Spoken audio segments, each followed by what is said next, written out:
We will be looking at some biblical examples where the Cal perfect is used. But first I want to mention some things about Masoretic accents, particularly accents that we have not been exposed to. So I've highlighted some of the accents that we are familiar with. Here's a metag, another one near the beginning of the verse here, Jeremiah 42:20, or at least the selection, the part of the verse that we're looking at.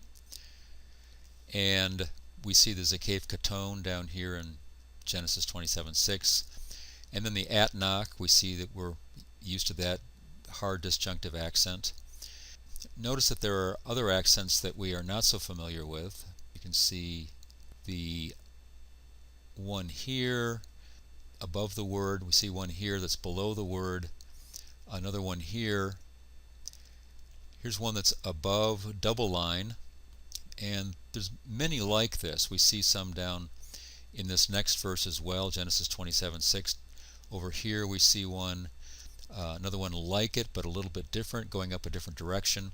I'm not going to mention the names of all these accents, but I want to point them out so that we can learn that generally, if we don't know what they are, we can still read the verse without having to know what every accent is.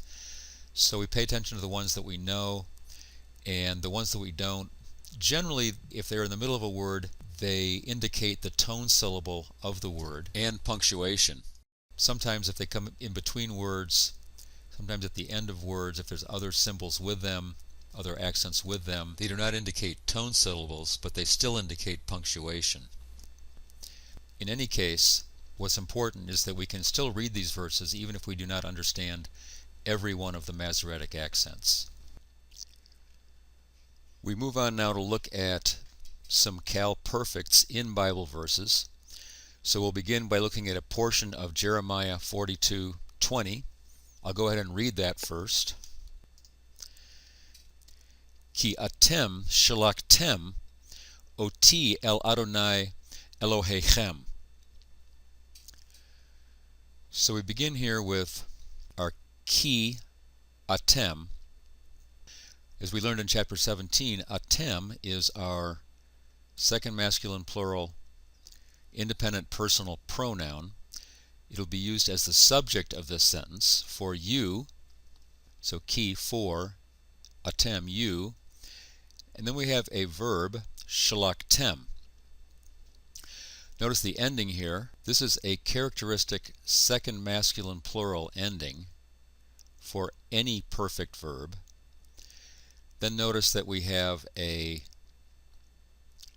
reduced first vowel and a patach theme vowel.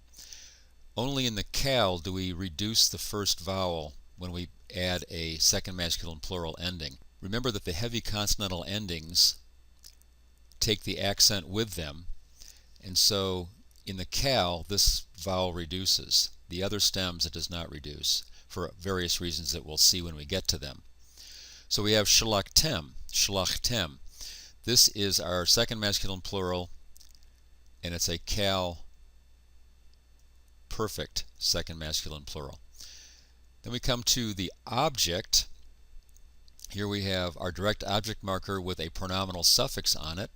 The pronominal suffix is a hierokyode, and that would be a first common singular pronominal suffix, and so this is then translated as the object me.